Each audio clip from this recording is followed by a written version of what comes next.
Hey everyone, and welcome back to another video. In this video, I'm going to show you how to log out of Nextdoor app. Now, this video is going to be particularly useful for individuals. Let's say that you no longer want to be logged into Nextdoor. Perhaps you're giving your phone away, or maybe you've logged on to someone else's phone.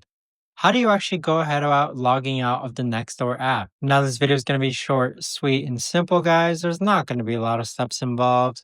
Now, in order to do this, what you're first going to do is log on to Nextdoor, then click on your profile picture on the upper right hand corner. Next, click on Settings, then go ahead and scroll all the way down, and then you're going to see the button that says Log Out. So once you click Log Out, it should log you out of the Nextdoor app, and there you have it. But that right there, guys, is the best and easiest way that I know of to actually go ahead and log out of the Nextdoor app. If you guys know of a better or easier way to actually do this, let me know in the comments down below. I would love to know. Thanks so much for watching, everyone, and I'll see you guys all in the next video.